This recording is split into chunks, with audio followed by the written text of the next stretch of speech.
दिव्यता, उनका जो उनकी दिव्यता, उनकी जो तेजस्विता, वो तेजस्विता ही उनका परिचय।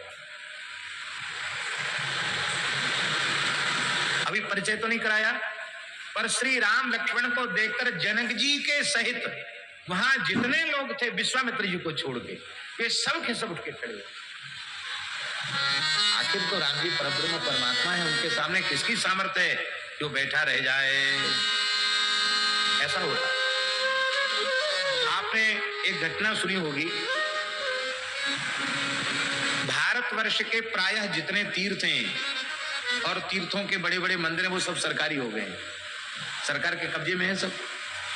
लेकिन गंगा सागर तीर्थ विरक्त संतों के कब्जे में है, हनुमानगढ़ी के कब्जे में है। वहां सरकार का कोई दखलंदाजी नहीं हुआ, सरकार की दखलंदाजी नहीं है। क्यों? मुकदमा जीते हुए। एक बात और सुने, बताएं हम आपको।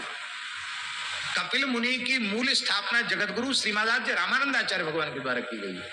छाछ कामनी देवी और कपिल मुनि के विग्रह की स्थापना आद्याचार्य चरण श्री रामानंदाचार्य जी ने की है। ये गंगा सागर तीर्थ के प्राकट्यकर्ता जगतगुरु श्रीमदाचार्य रामानंदाचार्य भगवान। आप चरित्र को उठा करके देखिए।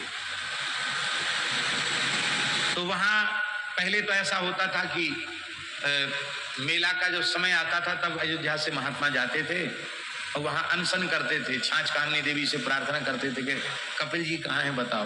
तो देवी जी सपना देती थी कपिल जी यहाँ हैं।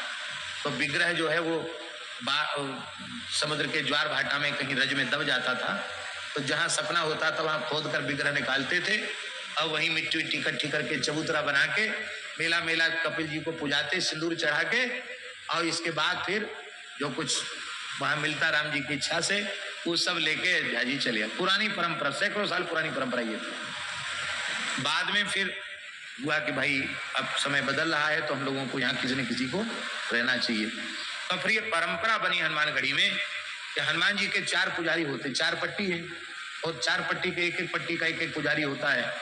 और जो 6 महीने पूजा यहाँ करते हैं हनुमानगढ़ी हनुमान जी की, वही 6 महीने पुजारी फिर वहां होते हैं। इस तरह से जो 6 महीना यहाँ पूजा करेगा वो 6 महीना कपिल मुनि की गंगा सागर में पूजा करता है। हमारे पूज्य गुरुदेव भक्तमाली जी ने भी 2 बार हनुमान जी की पूजा की और 2 बार कपिल मुनि की भी पूजा की।